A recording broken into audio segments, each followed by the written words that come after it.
Bonjour et bienvenue dans la chaîne de Mathématiques Sciences. Aujourd'hui, je prends et expliquer une nouvelle vidéo. Cette vidéo donc en mathématiques pour les secondes, dans laquelle simplement ici nous allons parler de la valeur absolue d'un nombre réel.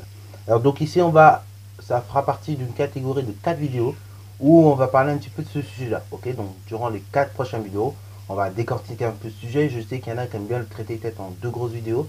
Ici, nous sur cette chaîne, on va le traiter ça en 4 vidéos. Comme ça, au moins c'est clair dans vos têtes. Donc, comme ça, au moins, vous êtes opérationnel. Donc c'est bien comprendre cette notion là, comme ça après éventuellement vous n'allez pas bloquer sur d'autres choses, ok?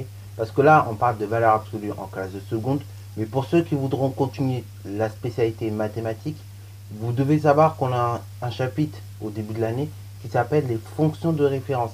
Et parmi les fonctions de référence, d'accord, on a les fonctions du second degré, hein, voilà, voilà, mais on a également, donc les premières nous le dirons, mais on a également tout simplement un chapitre sur la fonction valeur absolue, ok? Et donc il faut être opérationnel sur les notions de valeur absolue. Et donc ça se passe dès la seconde, puisque là en seconde on définit ce que c'est que la valeur absolue.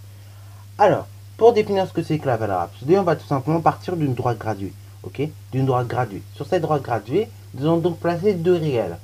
Donc d'abord l'origine qu'on va nommer grand O et qui aura pour abscisse 0.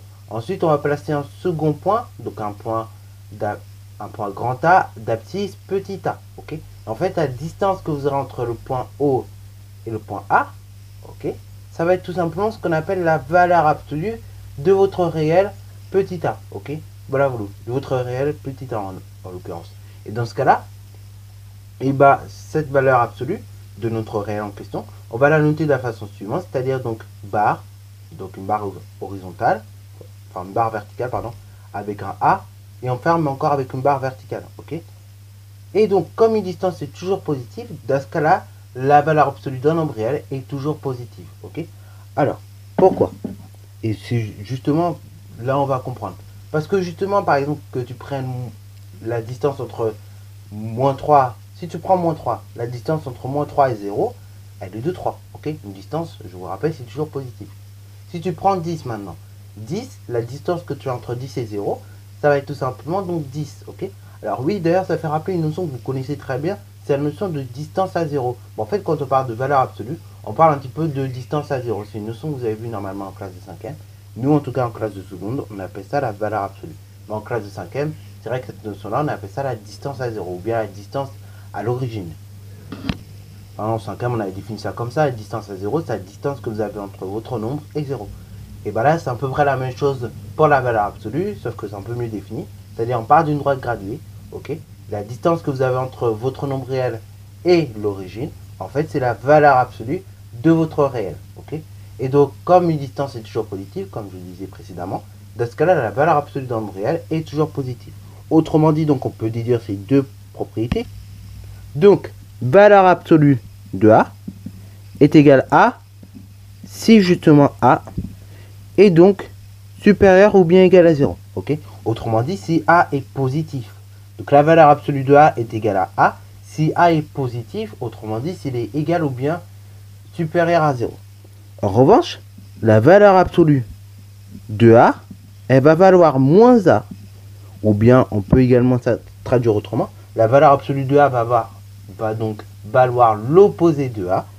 Si, justement, votre nombre A est strictement inférieur à 0. Autrement dit, si votre nombre A est négatif. Bah oui, on avait dit tout à l'heure, par exemple, la distance entre 0 et moins 3, c'est 3, ok?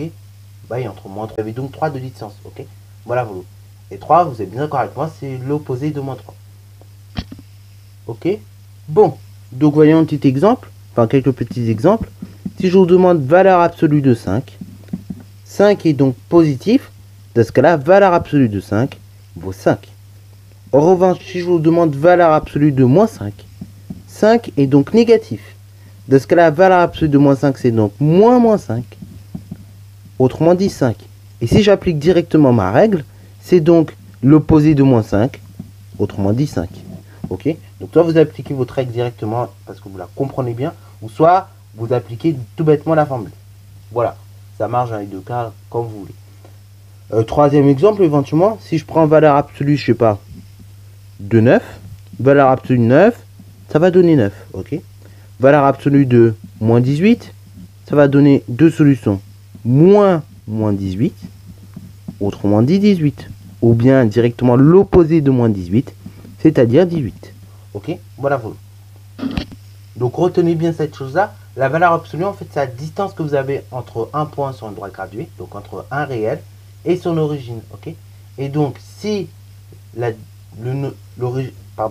si le réel en question est donc positif, dans ce cas-là, la distance, elle ne va pas changer, elle sera positive. Mais c'est surtout que la valeur absolue de ce réel sera positive. Tandis que si votre réel est négatif, dans ce cas-là, la distance, elle restera positive entre le réel et l'origine. Mais en revanche, donc, la valeur absolue de ce réel sera donc son opposé. Ok, elle sera égale à son opposé. Alors, dernière des choses que je voulais voir avec vous, c'est également donc quand on effectue donc ce genre de choses. Par exemple, donc on va noter propriété.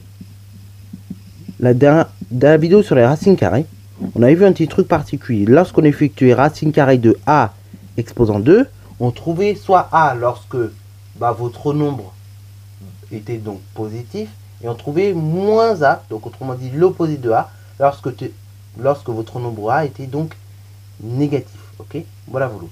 En fait, de manière générale, on pourrait expliquer mieux la formule en disant que racine carrée de a au carré c'est égal à valeur absolue de a. Ok, c'est-à-dire donc racine carrée de a au carré, si votre nombre a est donc négatif, dans ce cas-là, il est égal à l'opposé de a. Ok, et si a est donc positif, il est égal à a, tout simplement. Ok, voilà vous.